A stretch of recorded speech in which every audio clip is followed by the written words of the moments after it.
Voilà. Oh. Salut bien? Jean, comment Salut, vas-tu et toi? Ça peut aller. Allez, terminé? Ben voilà, c'est terminé, c'est prêt pour aller au Grand Palais. Ouf. On verra bien ce que ça donnera. Hein. Ah, ça va donner normalement, hein. C'est magnifique ça.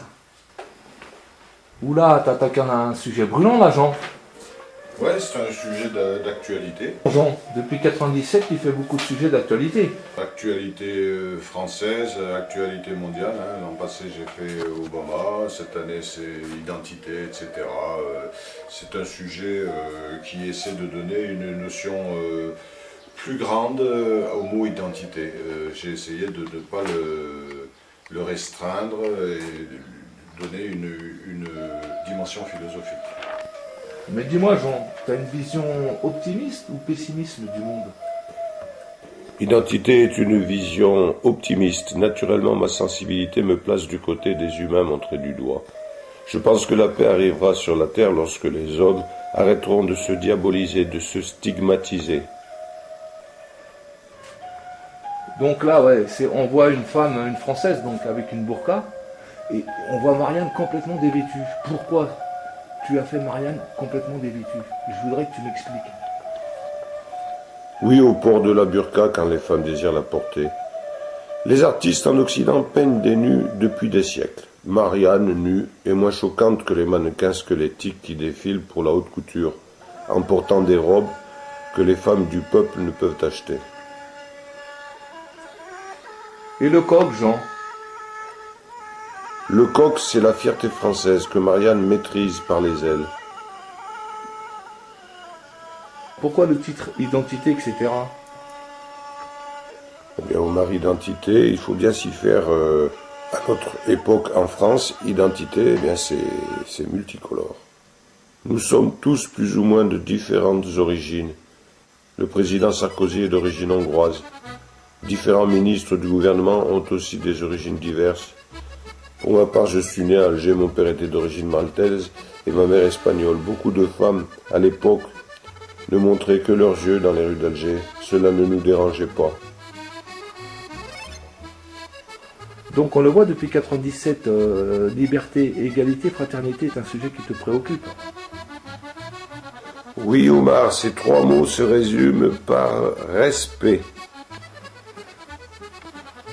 Et tous ces bulletins de vote, Jean, ils expriment quoi? Cet espace, c'est l'esprit. Vote y est écrit en français et en différentes langues pour les nouveaux citoyens ne sachant pas encore bien lire. Et tous ces billets? Ils représentent la vision de la France pour ceux qui y viennent, pour éviter de mourir de faim dans leur pays. Donc, en d'autres termes, tu dis que la France n'est plus cette terre d'asile qu'elle a toujours été. Oui, il faut le croire, malgré les Roms qui dernièrement ont été chassés. Peut-être que dans les temps futurs, les humains se serreront les coudes devant une menace qui s'est venue d'ailleurs. Ils agiront ensemble en tant que citoyens du monde.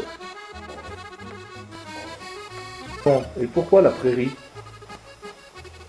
Eh bien, la prairie en fleurs, c'est la nature apaisante. Marianne, chaussée de sabots, et la citoyenne en babouche dansent et sont heureuses, sereines. Elles sont animées de la même joie, du même bonheur de vivre en bonne entente. Tu sais, Omar, à la fin du 19e siècle, le peintre Henri de Toulouse-Lautrec s'est inspiré des Frêches Cancans aux Folies Bergères, au Moulin Rouge.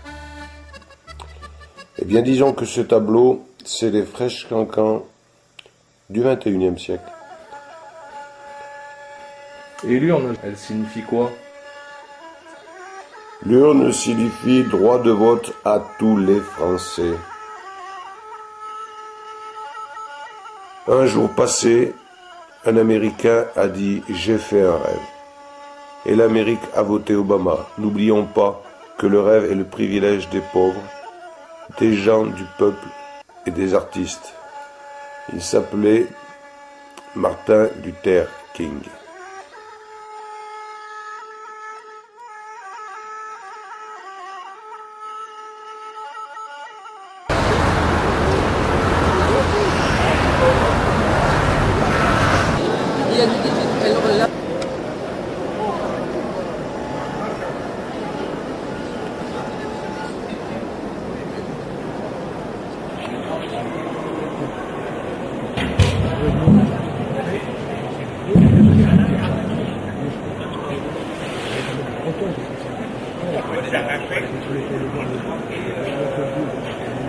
la tête de l'humérus, en 5 parties, c'est passé. Oui, ils travaillent pas trop mal, les Japonais. Ah oui, c'est très joli. C'est très joli. Moi, quand j'ai... Là. Non, on n'a pas de grillage. La burqa en Afghanistan, il y a un grillage. Ça, c'est un voile complet. Ça, voile c'est le... intégral. c'est un-